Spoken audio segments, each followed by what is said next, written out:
Welcome back to my channel. Good afternoon বন্ধুরা, তোমরা সবাই কেমন আছো? আশা করি তোমরা সবাই ভালোই আছো। আমিও ঠাকুর আশীর্বাদে ভালো আছি।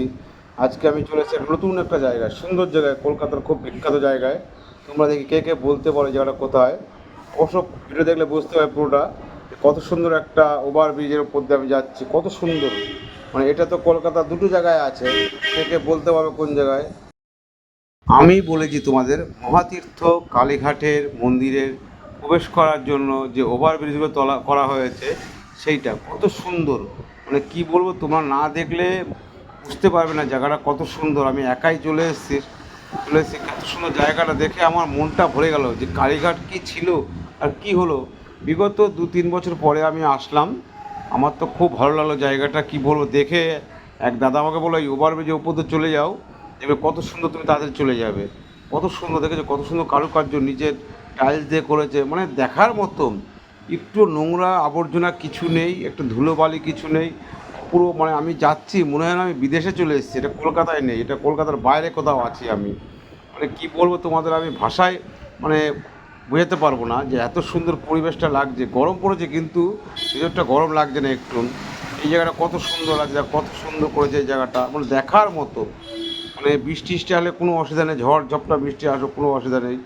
এ দেখো পাশে আবার দেয়ালে মানে নানা রকম লেখা আছে, খুব সুন্দর সুন্দর লেখা আছে। এই নানা রকম ছবি করা আছে, মানে করা আছে, মূর্তিগুলো করা আছে মাটি দিয়ে, টেরাকোটার কাজ করেছে অপূর্ব। মানে যে শিল্পীরা করেছে তাদের মানে বাহবা না দিয়ে পারা যাবে না, ধন্যবাদ না দিয়ে, ধন্যবাদ দিলেও কম হবে। আমাদের কলকাতার বুকে এই কালীঘাটটাকে এত সুন্দর করেছে কালীঘাট কর্তৃপক্ষ থেকে, মানে তাদের অসংখ্য ধন্যবাদ। মানে কি বলবো, আমি এই 3-4 বছর পরে এসছি, মানে আমার ভাষা হারিয়ে গেছে যে আমি এত সুন্দর জায়গায় এসছি। মনে হচ্ছে না কলকাতায় আছি, বুঝলে।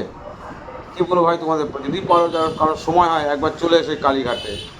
এত সুন্দর করেছে, মানে মেন রোড থেকে উঠেই একদম যেখানে উঠে যেখানে নামবে সেখানেই কালীঘাট, মানে মন্দিরটা।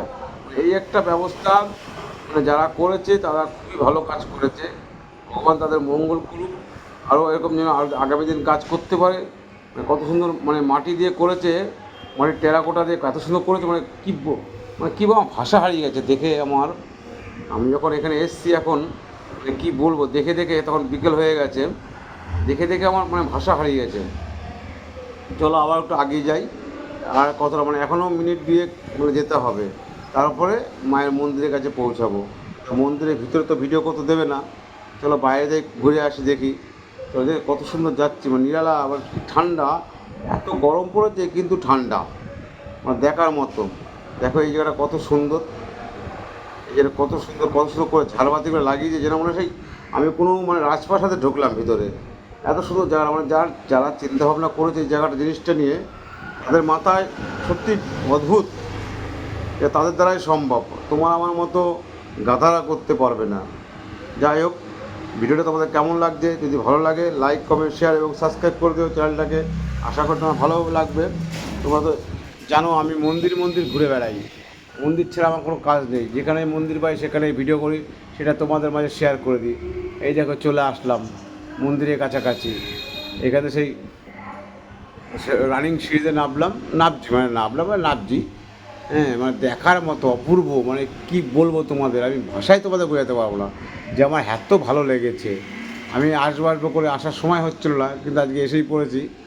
এত সুন্দর লাগছে, মেঘলা ওয়েদার, কত সুন্দর লাগে, দেখার মতো। এই নেমে পড়লাম, এই দেখো কত সুন্দর শাঁখা সিঁদুর এখানে বিক্রি হচ্ছে। এগুলো দিদিরা মানে দিদিভাইরা বিক্রি করছে, কত সুন্দর, কত রকমের শাঁখা সিঁদুর আলতা সব বিক্রি করছে। আমি দেখলাম রাস্তায় দেখতে মানে মন্দিরে যেতে গেলে এগুলো দেখতে দেখতে যেতে হবে। তাছাড়া কী দেখবো বলো। এই দেখো কত সুন্দর, মানে পুজো দেওয়ার সব কিছু, মায়ের সব কিছু এখানে পাওয়া যায়। আমি দেখলাম ভালো লাগলো, যে মানে কীরকমভাবে পরিবর্তন হয়ে জায়গাটা ভাবা যায় না। এই দেখো কালীঘাটের মন্দির বা মায়ের মন্দির, উপর দূর থেকেই দেখলাম। কি করব, আমি আগেই শুনেছি এখানে মন্দিরের ভিতরে ঢুকতে দেয় না, মন্দিরের ভিতরে ঢুকতে দেয় না। চলো একটু তাও ঢুকি। মেন জায়গায় ঢুকতে দেবে না, যেখানে মা স্বয়ং মা যেখানে বসে আছে সেই জায়গায় দেবে না তোমাকে। চারিদিকে করতে পারো, আমাকে একজন বলো ভাই ভিতরে করা যাবে না, কিন্তু মন্দিরের চারিপাশে তুমি করতে পারো। তা আমি চারিপাশে একটু করলাম, এখান থেকে ঢুকলাম, এই যে ঢুকছি একটু, এই ভিতরে বাউন্ডারির ভিতরে ঢুকে গেছি। হ্যাঁ, এই যে মায়ের মন্দিরের চূড়া। যাই হোক, তোমাদের যদি ভিডিওটা ভালো লাগে লাইক কমেন্ট শেয়ার এবং চ্যানেলটাকে সাবস্ক্রাইব করে দিও। আশা করি তোমাদের ভালো লাগবে। এবার যে যে এখানে আসতে চাও তারা আসতে পারো। যদি মেট্রোয় আসো, দমদমে নেমে দমদম থেকে মেট্রোয় উঠে সোজা কালীঘাট পড়বে, কালীঘাটে নেমেই যে ওভারব্রিজ আছে সেখান থেকে চলে যাবে। এই দেখো কত সুন্দর করেছে, এখানে একটা সুইমিং পুল ছিল, এখনও জল আছে। আগেরবার যখন এসেছিলাম তখন এত সুন্দর পরিষ্কার ঝা চকচক ছিল না, পাথর টাথর লাগানো ছিল না, এখন কত সুন্দর করে দিয়েছে। মানে এত সুন্দর পরিষ্কার পরিচ্ছন্ন যে কালীঘাট একসময় খুব নোংরা এলাকা ছিল, হাঁটা যেত না, নোংরা আবর্জনা ছিল, কিন্তু এখন কত সুন্দর। এবার দেয়ালে মাটির কাজগুলো করেছে, মানে কি বলবো। আমার তো আমি একা এসেছি, কেউ সঙ্গে আসেনি আমার সাথে, আমি তো একাই যাই, যেখানে যাই না যাই। কাকে নিয়ে যাওয়া হয়, কোথায় নিয়ে যাবো, আমার তো পয়সা নেই যে লোকের জন্য খরচা করবো। তাই ঘুরতে ঘুরতে একা একাই ঘুরলাম। কী করবো, এই একটা গেট আছে, এইখান থেকে গেট দিয়েও ঢোকা যায়। এই পাশ থেকে মায়ের মন্দিরটা দেখে নাও। যারা দর্শন করতে পারোনি, যাদের সবার ভাগ্যে তো হয়নি, হয়তো সবাই দর্শন করতে পারোনি, যারা করো দূর থেকেই মাকে দর্শন করো, যে বলো জয় মা কালী। আশা করি তোমাদের সব সমস্যার সমাধান করে দেবে মা। বুঝতে পারছো? দেখো এই যে মেঘলা ওয়েদার। ঠিক আছে, দেখতে হবে ভিডিওটা। ভিডিও ভালো লাগলে লাইক কমেন্ট শেয়ার করে দাও।